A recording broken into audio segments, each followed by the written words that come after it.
Martabak loyang. Oke, ini dia roda banting atau flywheel. Ini setelah dibubut ya. Ini sebelumnya ini kena kampas kopling, jadi luka tadinya di sini. Ini sudah dibubut. Efeknya kalau tidak dibubut itu apa ya? Geter gitu, koplingnya geter. Ini dia nggak rata.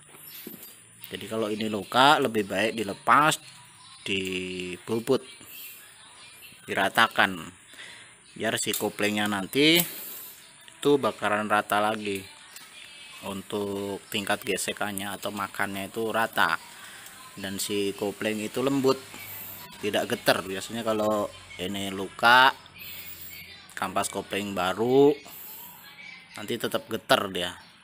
Nah, untuk hilangin geter itu dibubut, diratakan biar dengan kopling yang baru bisa rata. Itu efek pertama. Efek keduanya adalah si kopling kampasnya itu tidak bakal tahan lama karena bidang geseknya atau makannya nggak rata, jadi ininya cepet habis ya. Itu dia efek-efek dari si roda banting atau flywheel tidak rata. Terus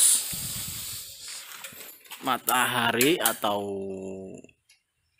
copper plat diusahakan ganti juga jika memang koplingnya habis, terus yang bidangnya juga kemakan.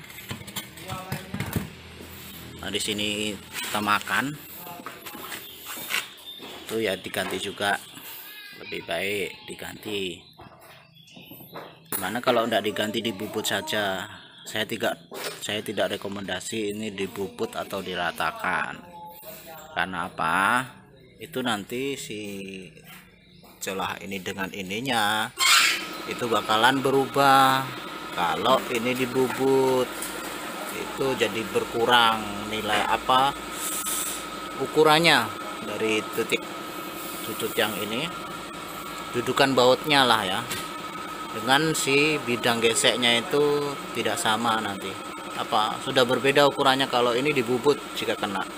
Itu yang pertama. Yang keduanya, damper springnya atau pegasnya itu udah lemah. Lemahnya di sini itu lemahnya ada dua, lemah karena empuk, udah lembek begitu, empuk. Yang kedua keras. Kerasnya posisinya bakalan berubah dari sudut ini ke sini. Semua mau kerasnya, tekanannya posisi berhenti di situ ya, di sini sama sini bakalan berubah. Tapi kalau ini baru, ini dengan ini tingkat cengkramannya lebih kuat. Nanti si kampas bakalan awet kalau ini diganti baru.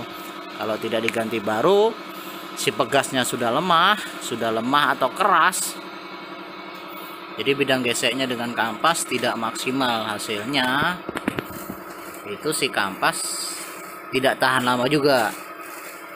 Yang kedua juga getar, kopling getar lagi. Dari sini penyebabnya juga bisa itu. Terus drag laher atau release bearing ini ganti juga komplit kalau ganti sekalian. Karena apa? Kadang-kadang ininya masih bagus kampasnya, ini sudah minta ganti karena rusak. Baru pertengah perjalanan, ibaratnya ini baru udah pakai berapa bulan, nah, timbullah bunyi karena kemarin tidak diganti, ini jadi bunyi.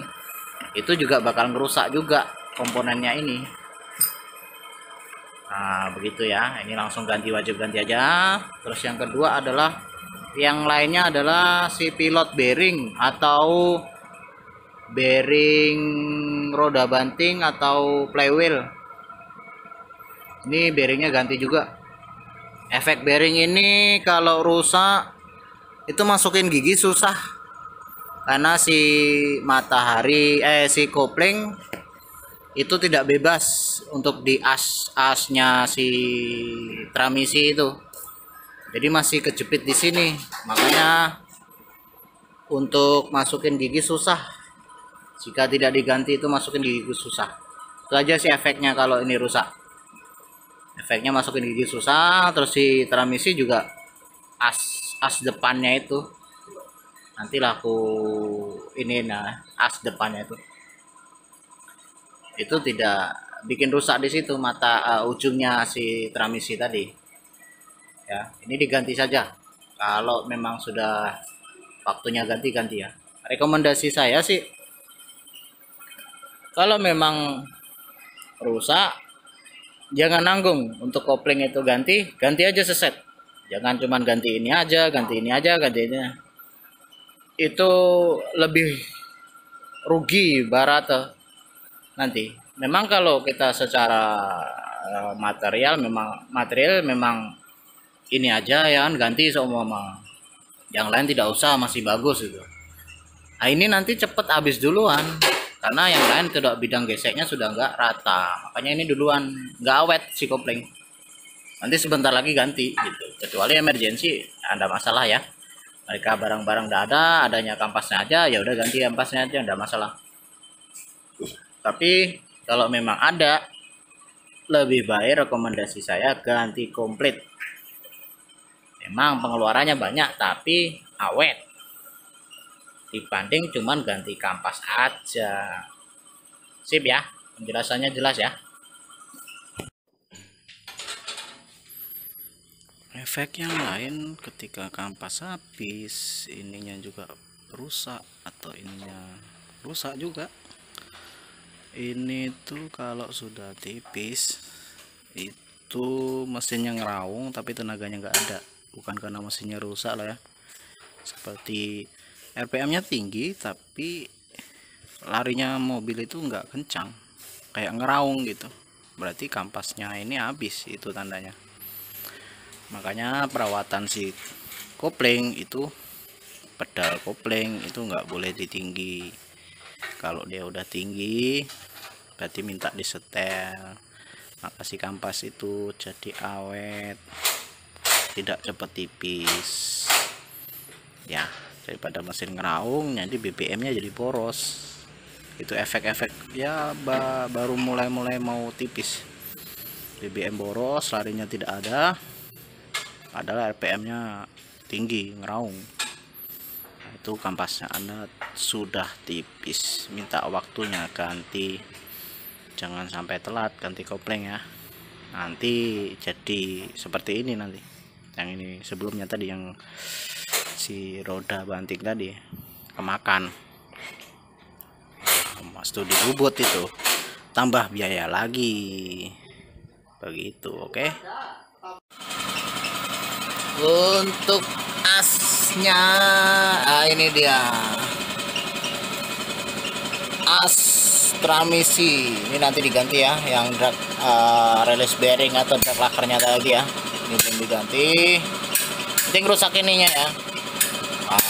Kalau pilot bearingnya itu nggak diganti nanti ngerusak sini gitu ya. Jika sil askruk belakang rusak atau sudah lama nggak diganti, ya sudah ganti juga. Karena mau ganti ini ya nurunin transmisi, seperti ganti kopling, bongkar roda banting, segala macam seperti tadi ya. Nah, lebih baik kalau memang bocor atau sudah lama, udah tua. Kalau dia udah lama, ini keras dia, si apa namanya, sil askruk belakang ya, atau sil crankshaft belakang itu keras, nanti bocor, akibatnya seperti ini.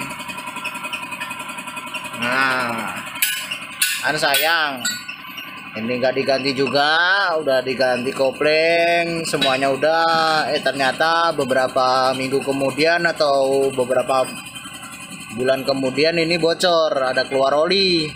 Bisa jadi dari sini keluar oli, bocor karena hasilnya sudah udah keras dia. Jadi rusaknya itu sil itu keras, nanti nurunin kopling lagi, keluar biaya lagi. Padahal si kopling kan baru diganti beberapa minggu yang lalu atau bulan yang lalu, keluar oli. Nah, lebih baik ganti juga ya ini ya. Nah, oke ya. Ya, udah jelas ya, kira-kira ya. Semuanya ya, kira-kira apa yang perlu diganti, apa yang nggak perlu diganti, rekomendasinya seperti apa, mana yang terbaik. Kak, oke. Kalau kurang jelas, komen saja di bawah. Ikutin terus videonya. Oke. Oh iya, jangan lupa subscribe, subscribe.